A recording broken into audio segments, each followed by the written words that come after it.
From Cambridge, Massachusetts, WHDH Radio News and Public Affairs presents the first of this season's Harvard Law School Forums.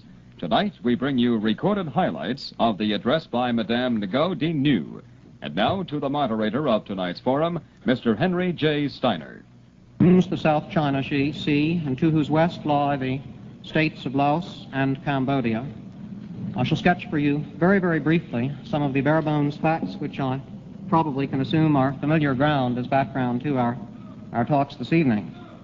After the war and the retreat of the Japanese, we had a situation where the government then in power, that of Ho Chi Minh, turned progressively towards communist guidance and support. The extensive war with France in its effort to retain the former colonial area finally ended with the tragedy of Dien Bien Phu and the Geneva Accords in 1954. At that time, pursuant to those accords, the country was divided into the present North Vietnam and South Vietnam at the 17th parallel. But since that time, the free elections promised in those accords never have taken place, and both parts of the country, and in particular South Vietnam, has been plagued by the continuing efforts on the part of the Communist North, aided substantially by Communist China, to absorb it into a unified Vietnam. The Viet Cong, the name given to the communist guerrilla warriors in South Vietnam, have proved a constant source of irritation, friction, and peril to the present government. That government is a government led by Ngo Diem, President Diem, with his government offices and the head of the government in Saigon, a country of approximately 16 million peoples, of religious complexion, approximately 70% Buddhist, with roughly 2 million of Catholic belief. The United States through this period has lent extensive support to the Vietnamese government in an effort to protect it against the Viet Cong guerrilla warfare from within and the Viet Minh communist regime to the north, involving somewhat in the neighborhood of $3 billion of foreign aid, and at the present troop commitments and the capacity of instructors and advisors in the neighborhood of 15,000 United States soldiers. The foreign policy complications are fairly evident. The concerns are fairly evident. Our speakers may draw this out in part in the evening. What role does our speaker play in this confused and delicate situation? Indeed, I could call this brief introduction, "What is New in Vietnam?" Our speaker, with a talent for the pungent phrase, has made herself well known in the American press over the last few months, particularly in view of the recent events of religious friction, Buddhist demonstration, and the terrifying self-immolation of monks of the Buddhist belief. The family to which Madame Nhu is related is one that occupies extensive positions of power within South Vietnam. Her husband is the head of a variety of public and secret organizations of considerable power, and brother to President Diem. President Diem's other brothers, in turn, occupy positions of considerable importance in the administration of provincial areas and in the Catholic Church hierarchy within Vietnam. Her parents were, until their recent resignation, ambassador to the United States and advisor at the United Nations. With this very brief background and sketch, it is my pleasure to introduce you to this evening our speaker, Madame Nhu.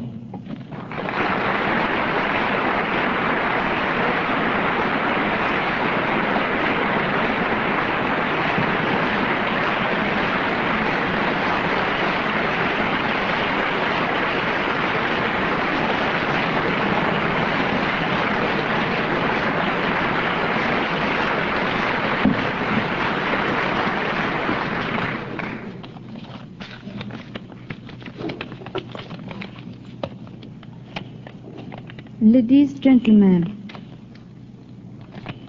at first I did not intend at all to repeat myself, and each time I see a new audience, I speak of new things.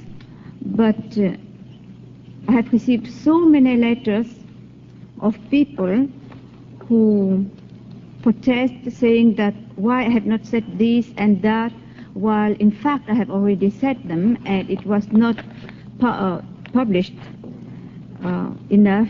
So once again, I think it is better for me to read the introduction that I have read at the Overseas Press Club, which is very short, but which presents things quite completely, at least which interests you the most. Since the introduction is very short, the session of questions answers will be longer. I have come to this great country several times before and have always met with friendship and sympathetic understanding. I did not therefore quite understand the warning given by some people that I should not come to the United States at this time when friendship and understanding are more essential than ever. So here I am, in spite of all the falsehoods and abuses inflicted upon my country. Or is it because of these abuses? Indeed, I cannot bear to see injustice, chiefly when it is directed against my country. At the outset, I wish to point out that I have never said that I have come here to re-educate Americans. Rather, I have come to learn a few things, to place the true facts before you, and to know how to make truth conquer falsehood, justice prevail over injustice, and our friendship strengthened in spite of past misunderstandings. Moreover, it has been alleged that I have called your gallant soldiers who are helping us fight our common enemy little soldiers of fortune. My repudiation of those falsehoods, unfortunately, has not been published as widely as the presumptuous condemnations against those words. This has helped somehow to create a still stronger antagonism against me just before my arrival here. And as such, it can only be seen as a premeditated campaign of slanders waged against me. Fortunately, lies have short legs, as the Italian saying goes. Concerning the expression, little soldiers of fortune, if ever made, it would be offensive only in the adjective little, and not in the term itself. Indeed, according to European usage, please see French Larousse Dictionary, which Sir Winston Churchill seems to approve because he applied it to himself, a soldier of fortune means a self-made hero. Many more serious falsehoods, distortions, or blackouts stemming from recent events in my country make me wonder sometimes whether people outside Vietnam know the real situation in my country. I should, therefore, like to present briefly the following facts. First, there is absolute religious freedom in Vietnam, in our constitution and in practice. You will, whoever protests can do afterwards during the session of questions and answers. I shall answer.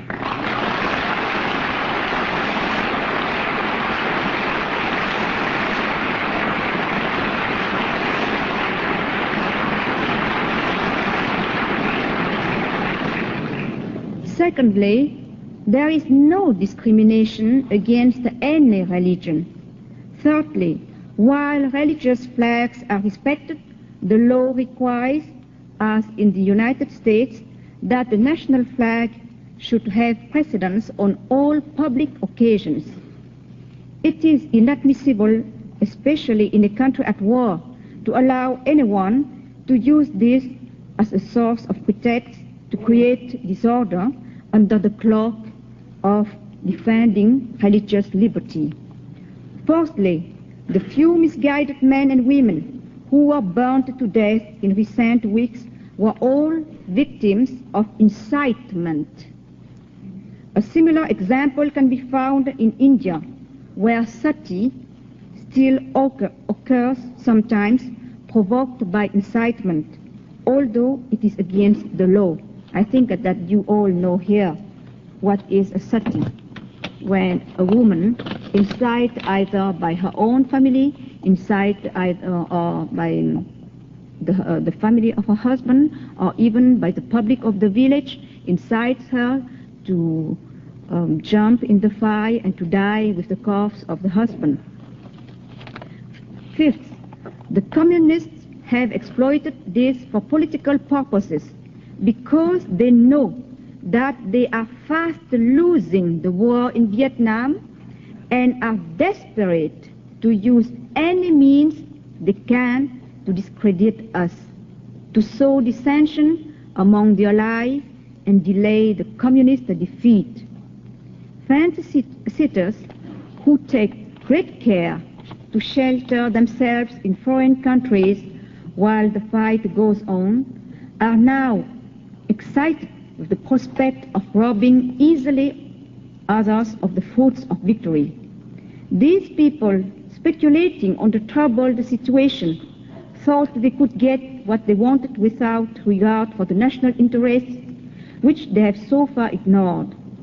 It is they who add fuel to the fire which has been created and fanned carefully by the communists.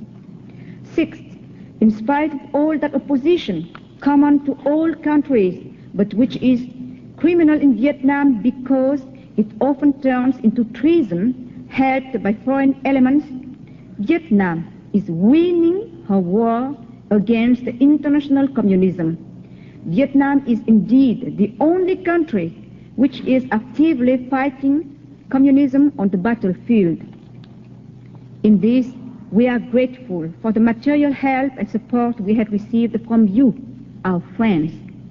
But your moral aid and understanding of our problems and difficulties is of equal, if not greater, importance.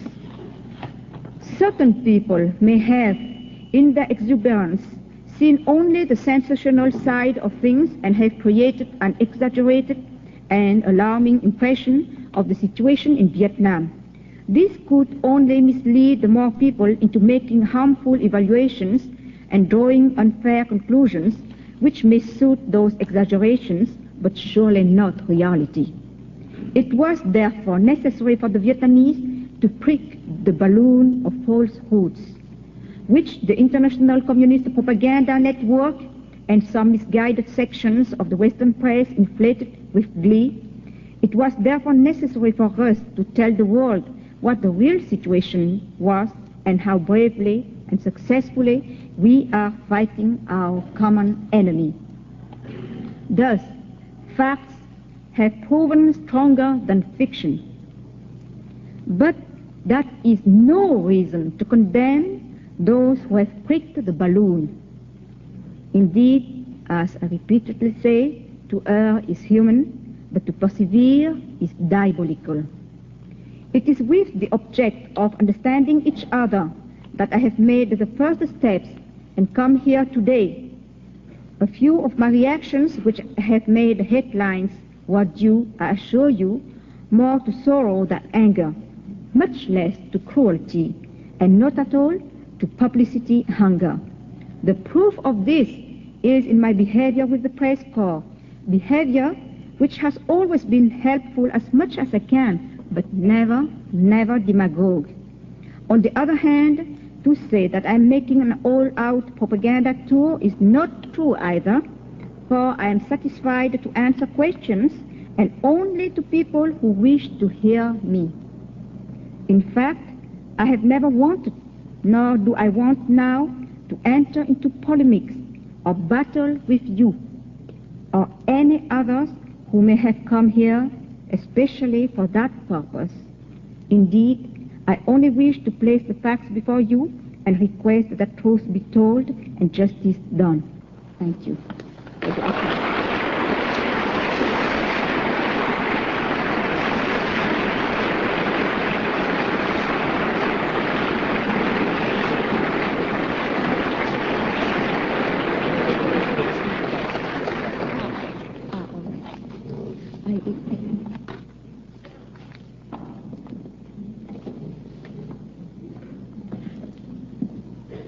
The forum will proceed in classic fashion for those of you who know its past procedures. We shall hear first from each of our three panelists, who will speak briefly, and thereafter Madame New will have a chance to reply to questions put by the panelists. The panelists will put additional questions, and then the floor will be opened for questions from the audience. Our first speaker will be Professor Roger Fisher of the Harvard Law School, who teaches primarily in the area of international law and relations. Professor Fisher.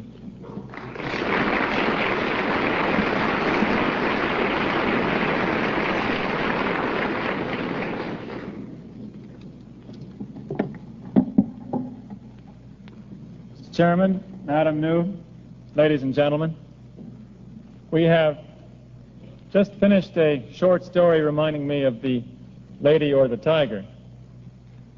If you recall that story, you'll remember that when the story is over, you don't know which it is.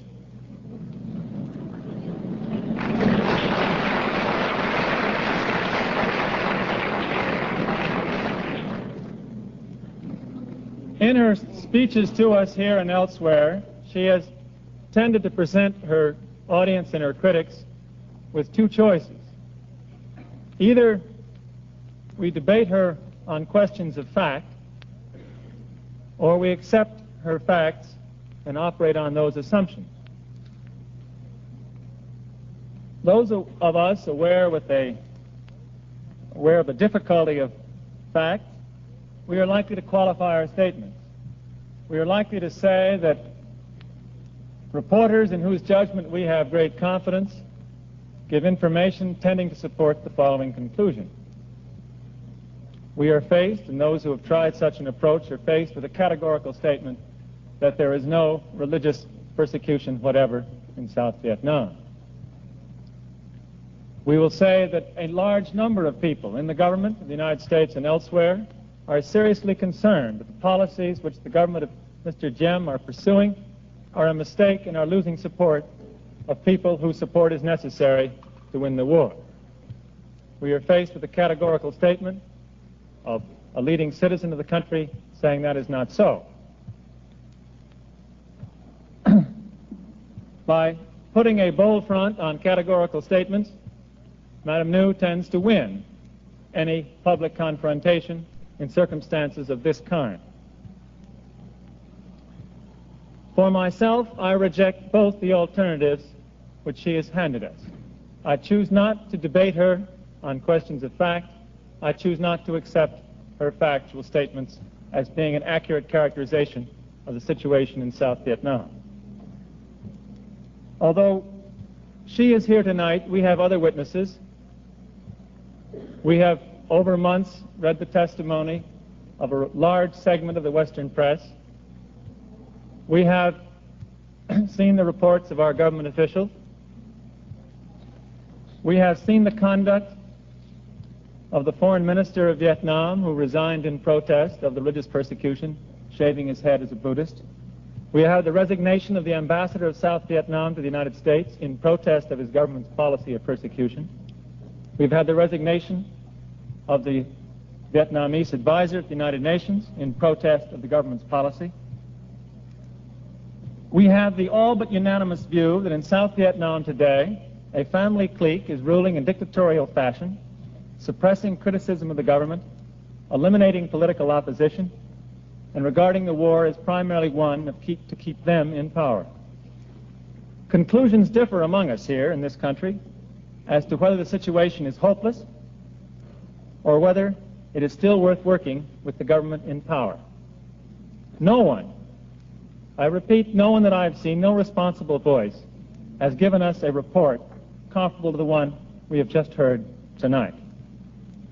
We are told that everyone else is misinformed, deceived, trying to save face, or worried about the American election.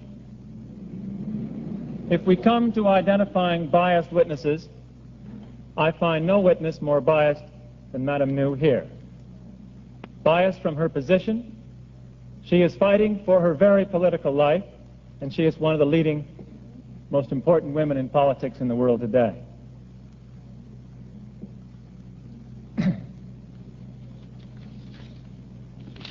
There are better ways to consider the problem in South Vietnam than to debate disputed facts, better ways to deal with disputed facts. I am happy indeed that the government of South Vietnam is pursuing one of these by inviting the United Nations to send a group to study the Buddhist problem and the alleged repression of Buddhists in South Vietnam. That invitation had more effect on me than all the statements I've heard or read of our speaker this evening. I await their report with interest. I am convinced that the very fact of that commission means the situation will be better in the future than it has been in the past. Despite disagreement on facts, there seem some policy issues we can discuss. One I would like to refer to is the apparent assumption that as long as the government is against communists, that's all one need ask.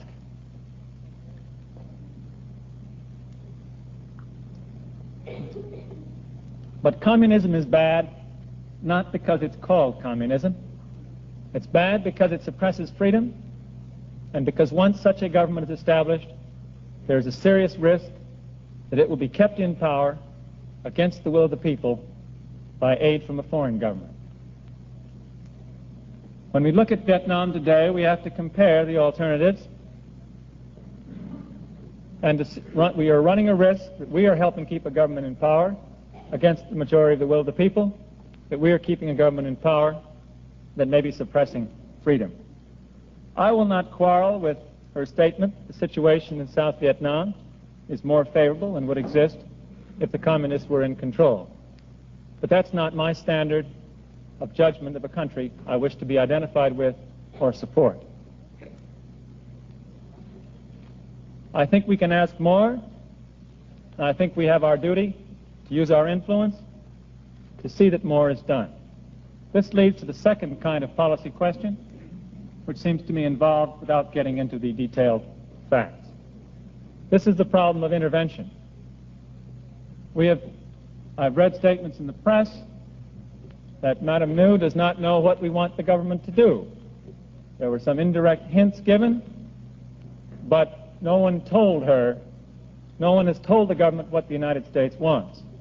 We've also had complaints that the United States has said far too much and has intervened in domestic situation.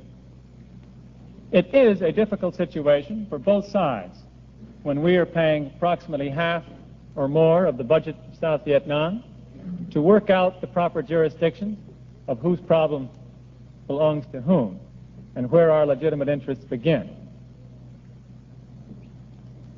In the law, we have the notion that even though a federal government can grant aid or withhold it, it may not impose certain conditions on that aid, the unconstitutional condition. I would suppose we will have to develop some comparable concept, if not a legal one, in the international arena. If the United States should condition its aid on an insistence that Madame New not speak in this country, I would regard that as outrageous. If the United States should condition its aid or insist that all aid would be cut off unless she said the right things or unless she dressed differently or a number of other matters, I would regard that as grossly improper despite the fact that we are paying half the cost of running the country. On the other hand, when it comes to those measures which we deem necessary to get the support of the people, those measures of politics such as arresting thousands of students, arresting large numbers of monks, when it comes to questions which we believe are undercutting the very purpose for which we're there, it seems we not only have a right but a duty to speak out, and not only speak out, but to use the pressure and influence which we have. If we should send soldiers and helicopters to fight the risk of a North Vietnam suppression of freedom, it seems to me we want to develop techniques for fighting the risk of a South Vietnam suppression.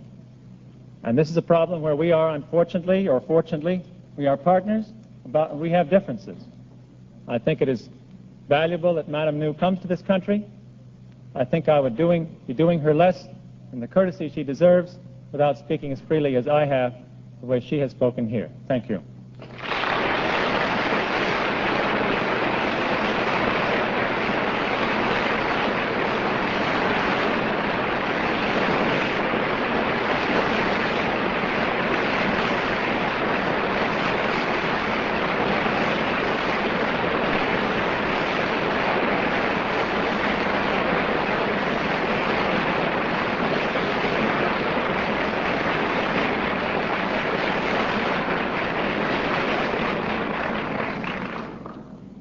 Our next panelist, Mrs. Suzanne Rudolph, has been a lecturer in the Department of Government at Harvard University since 1957. Her courses are primarily in the area of modern Indian history and government. Mrs. Rudolph.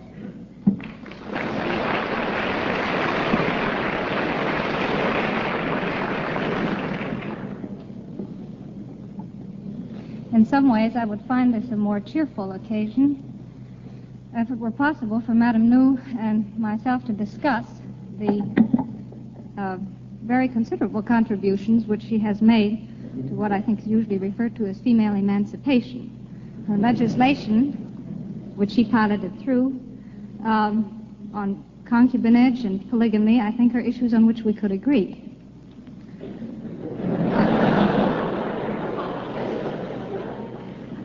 I would add that I think Madame New and I can agree on sati.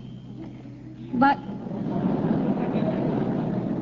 a further question arises as to whether we can agree concerning the meaning of the kind of self-punishing protest which the Buddhist self-immolations represent and which she's compared to sati.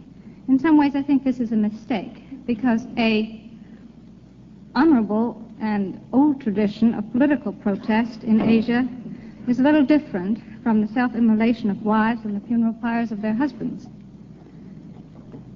In fact, it is true that throughout South and Southeast Asia, from Gandhi's fasts against the British Raj, through traditional Brahmin self-immolation in protest against unjust taxation, through the Buddhist self-immolations, this particular technique of self-punishing has been a very important form of political protest, and it's not one to be dismissed lightly.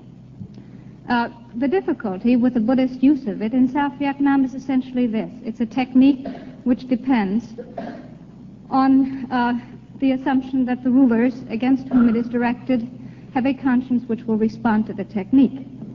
This assumption was correct in the case of the British Raj.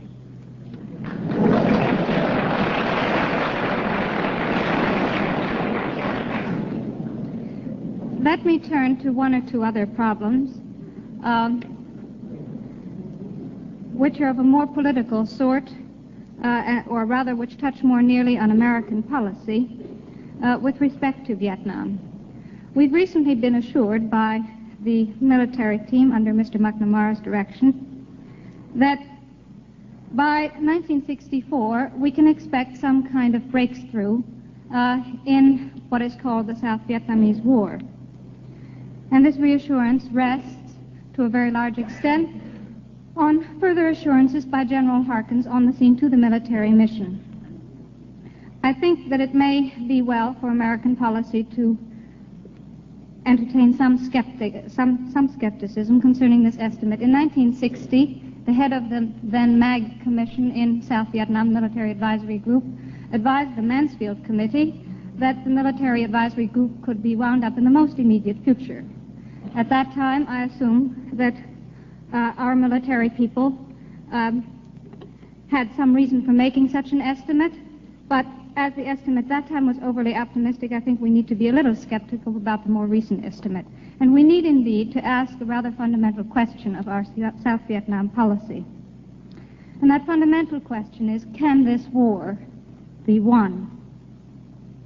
We have 17,000 troops, 12,000 to 17,000, estimates seem to vary, in South Vietnam to reassure us that that war can indeed be won.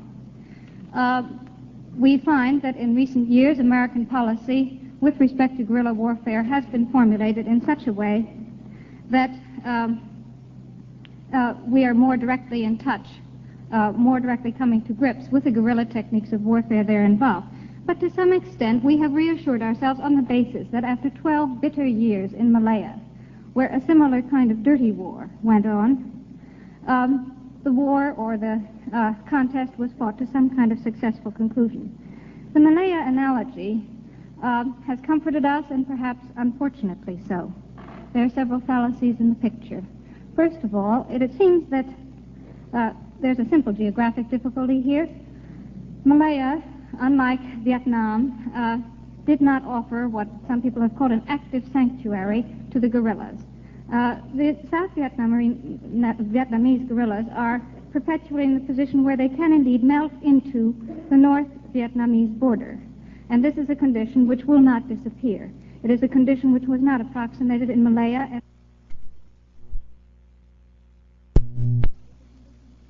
It is a condition which was not approximated in Malaya and which gives the North Vietnamese holding power that the Malayan guerrillas probably did not have. The strategic hamlet system, on which we've also rested many of our hopes, raises somewhat similar problems. Such strategic hamlets involve, in fact, the coercion. To some extent, the process is voluntary, and our military people have apparently tried to make it as humane a process as possible. The hamlet system rests on considerable coercion, and there's good reason to believe that the number of people who will be recruited to Viet Cong, or to at least Viet Cong sentiments, by this very security device needs to be balanced against any kind of security which the device itself can provide. In other words, our central military approach has itself problems for civilian support. Finally, the overall problem of national morale arises. Everyone knows that one of the fundamental conditions of guerrilla warfare is that there should be some kind of popular support in the country for the regime to prosecute the war successfully. Roger Fisher has already spoken on the subject of what the regime has done to alienate this kind of support, and I shall not go on any further. I think these are some of the considerations we must keep in mind when we assume the war can be won, and when we consider whether there are a variety of alternatives which we should bear in mind as we consider our Vietnamese policy. Among the variety of possibilities and alternatives that we must bear in mind is, I think, one very important one, and that is that we know that the North Vietnamese regime depends for food at the moment very heavily on the Chinese. Both the political situation within the North Chinese Communist Party and North Vietnamese nationalism make this an undesirable situation and make many North Vietnamese feel they would like to establish trade relations with the South. How solid this desire is, we don't know. French correspondents have reported it frequently. There is some suggestion that we have here a quid pro quo on which some kind of bargaining could be pursued, where in return for trade relations which would give the North Vietnamese a food supply that would detach them from the Chinese in return for that they might conceivably consider some kind of détente in the present guerrilla warfare. These are, I think, some of the things we must think about.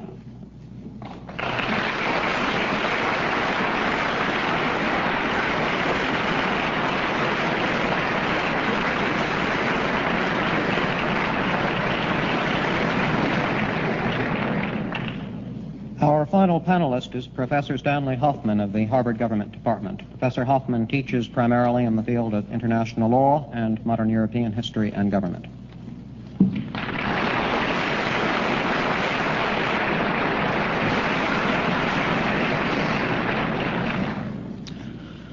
I find that I have very little to say, in part because it has been said, what had to be said was said already by the two previous panelists, and in part because I came here with an open mind and wanted to see what the issues were which Madame Nu would raise.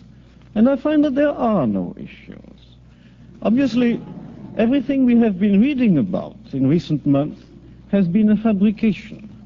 There is a war being fought and won, and everything which disturbs the war effort is either a communist invention or some kind of misdeed committed by journalists. This simplifies the problem, but it simplifies it a little bit too much. And I would simply say a very few words about the two main points which I have found in the presentation this evening. The first point is what one might call a conspiracy reading of recent history. Now, there is nothing impossible about the view that the Buddhist riots and the riots of students and other forms of political discontent have been either incited by the communists or exploited by the communists. This is possible, but we need evidence, and I do not believe that this evidence has been produced. In fact, the only kind of evidence we have seen in the newspapers or in radio and television seems to imply exactly the opposite. If the communists have exploited this discontent, it was only because it was so easy to exploit, but it was there. Now, there is always something very dangerous about conspiracy visions of history, which is that those who present them end up by believing them and by seeing absolutely everything in this light, so that day becomes night and vice versa, and at the end one finds oneself having lost a war by one's own political mistakes and still putting all the blame on one's enemies. This is a familiar story. It is, for instance, the story of the French army in Algeria. It had been previously the story of the French army in Indochina, and it is too bad that it should be the official story of the present-day Vietnamese government. Now, there is a second point which I think was perhaps not explicitly made, but which would have been made if we had found in tonight's presentation as much candor as there is bravery in Mrs. New's effort to present her case. With more candor, one might have said, this is a government which fights a war. It takes those measures which are indispensable to the winning of it. One makes no omelettes without breaking eggs. The trouble with it is that in the Vietnamese case, one doesn't see the omelette because the shells of the eggs are all over the place. And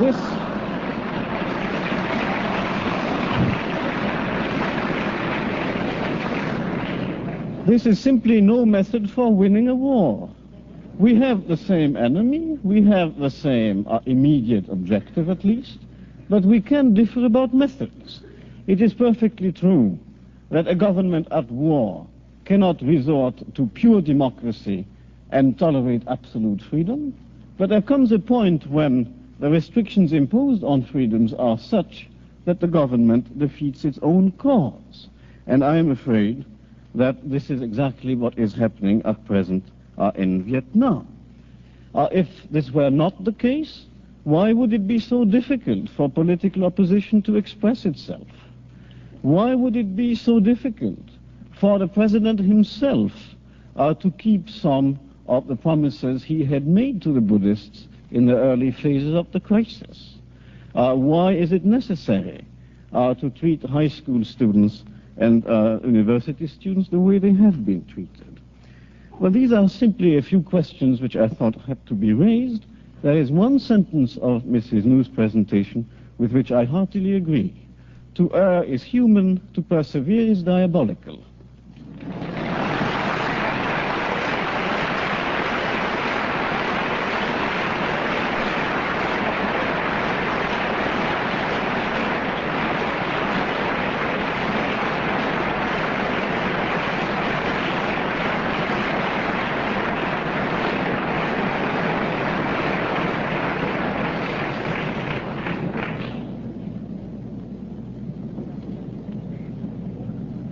Our panelists this evening have presented a variety of views in fairly accelerated tones, all to the inconvenience of our speaker, who I'm afraid was not able, our principal speaker, who I'm afraid was not able to grasp all the ideas expressed, as a result of which I extend an apology on her behalf and offer Madame New now the opportunity to respond to those parts of the panelist speeches which she did understand.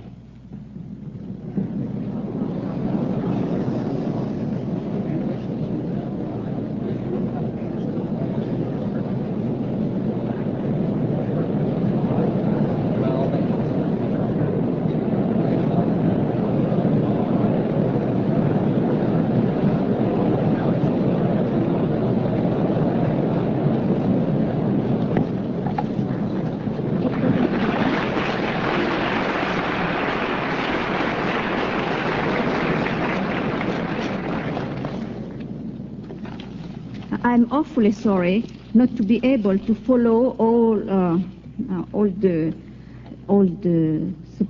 how do you call that, questions.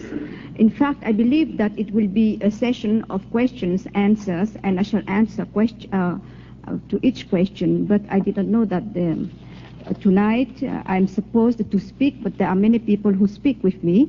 So I have only, I shall answer first to what I have understood, and if I have forgotten something, please will you remind me. The first thing is this.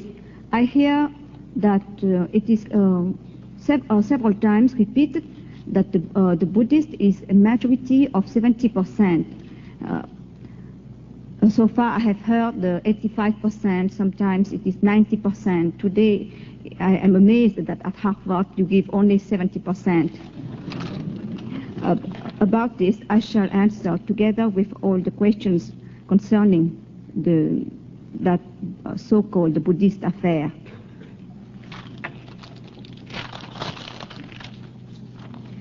But before going to it, I remember this also. I have the impression, I'm not sure, if I'm wrong, please will correct me. I have the impression to have heard one of the speakers speaking of $3 million a day in Vietnam. So far, 1 million and a half. I do not know if I have heard well, but I wish to tell you about that 1 million and a half, which is more repeatedly said than 3 millions. About that 1 million and a half dollars spent a day in Vietnam. In fact, the greatest part is not so much spent only in Vietnam. It is spent also, as I understand, for the 7th Fleet, means for the Pacific, means for all which concern the defense of Vietnam, of the area. I apologize about my English. I have learned English only during 3 months, 8 years ago, and in an Italian convent. It is the reason why there is trouble for me to understand. About that money, I'm amazed that you do not seem to know more. But the greatest part of that money spent, soi-disant, in Vietnam, we have constantly requested that the personnel in Vietnam be reduced because the American personnel, as we say it in Vietnam, all Americans, wherever they go, they bring the house on their back like the turtles. So they do not live at all as us. They cannot live as austerely as us, and this is a great expense.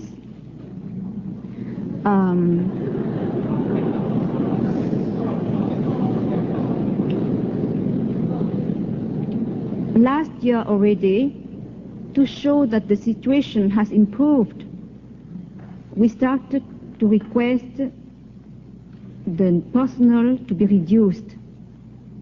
It was indeed promised to us, but very quietly, it seems that 3,000 more people were sent. So we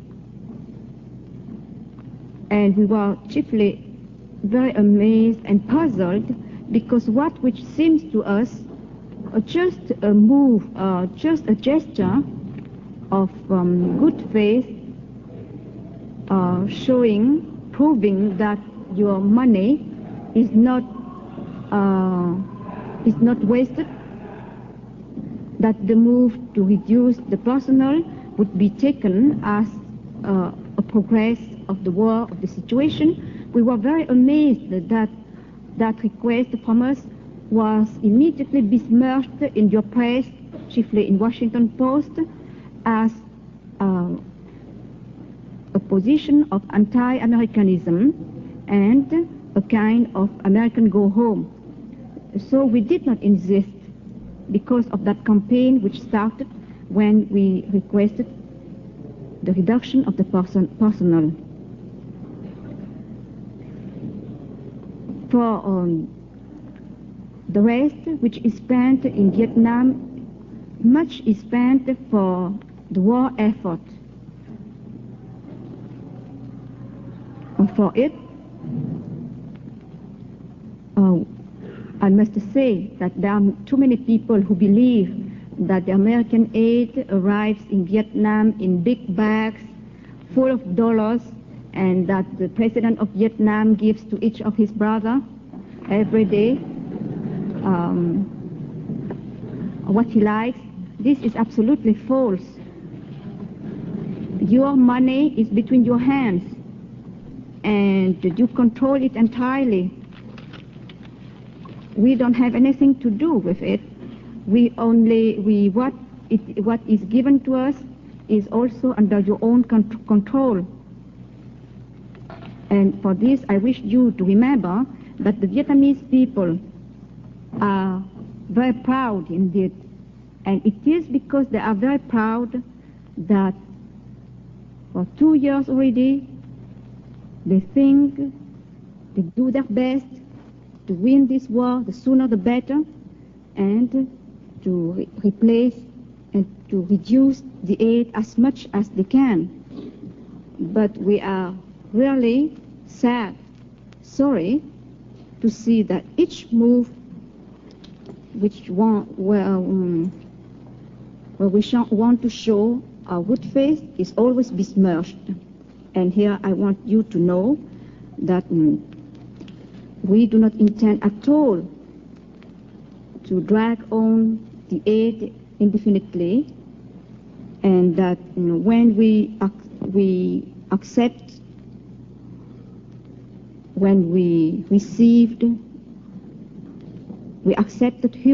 the American human contribution in Vietnam, it is chiefly, though that human contribution is symbolic, we accepted only to show to the world that the material aid we receive is not given to mercenaries, because we wanted to show that with the Americans in Vietnam helping us to fight communism, we are in a common war. We are comrades in arms, and we are not at all mercenaries. I'm sorry, we all in Vietnam are sorry to see that in adding with the material aid, there are still a few Americans who want to take that human contribution as a new condition for pressure against our country.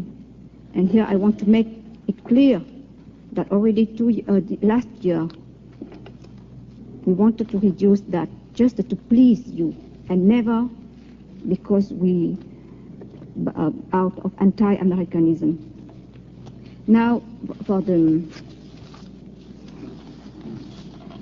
I have heard about lack of support, that we are not winning the war, that the government is only anti-communist, and it's all. For all this, in order not to waste too much of your time, I prefer just to say this. To say that the Vietnamese regime is not democratic and lacks popular support is not true. Indeed, what regime, while undergoing a murderous war costing it during its blackest hours as many as 5,000 dead and injured per month, has held during 9 years of war 5 elections on universal suffrage, allowing its people to choose their representatives? What regime, even in peacetime, allows its people not only to elect a parliament every 4 years, but also every 2 years, the administrative committees in countryside hamlets and in every quarter of each city, whether large or small? As for popular support, how would we have won if the people did not believe in their cause? if they did not close the hamlet themselves to defend it against the invader, if taken all together they did not mobilize themselves, accepting the greatest sacrifices in this struggle against the communists and putting all their confidence in a regime which is leading them to victory. Finally, how would a regime without the popular support dare to arm all its people? The paramilitary forces who do not live in barracks but among the people are the proof of it. This is never said to you, but I am amazed that you do not know it, that our paramilitary forces live in the hamlets and defend the people. That means that each hamlet in Vietnam is armed. So if really the Vietnamese regime lacks of popular support, how it dares to arm its people? I find extremely presumptuous those foreigners or those Vietnamese residing abroad, always in refuge on foreign soil, who believe themselves more patriotic than we, the front-line fighters. They ignore the decisions of the Vietnamese people manifested in free elections in order to decree that our executive lacks popular support and to complain at the same time in the most illogical manner imaginable that our legislature is no more than a rubber stamp for the executive. Would one, I ask myself, doubt, for example, the popular support enjoyed by the American government and for that reason seek to overthrow it because its margin of victory over the opposition was narrow? Would one also doubt the legitimacy of a parliament each time that it approves a bill presented by the executive? Here it must still be remembered that the war will not be able to be won militarily if it is not also won politically. And politically, Vietnam has a winning democratic program that it applies with courage and determination. About this, the communist tactics are very simple. They know perfectly that we have a winning program to settle democracy in our country. They know perfectly that we do not intend at all to hide our shortcomings or to maintain our shortcomings under the cloak of anti-communism. They know it perfectly. They know that if we fight, it is exactly to settle democracy in our country. They do their best to hamper, to put handicaps in that movement. And after that, they use those handicaps as supposed so-called proofs telling that we do not do anything for democracy. I think that such a trick should be known and that nobody could be cheated by such a trick. Here, one of the speakers has said this. He does not accept my statements and name a few witnesses, among them the Foreign Minister, Vu Van Mo, my own father. If I wish to name witnesses, I may name many more about the witnesses who support the regime.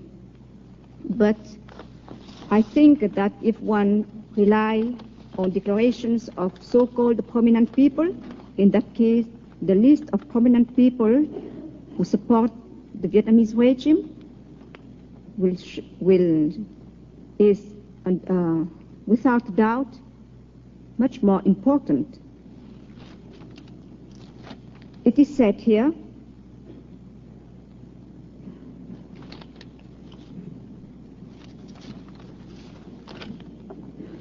that I say that who does not agree with me is misinformed or deceived or trying to save face or worried about the American election.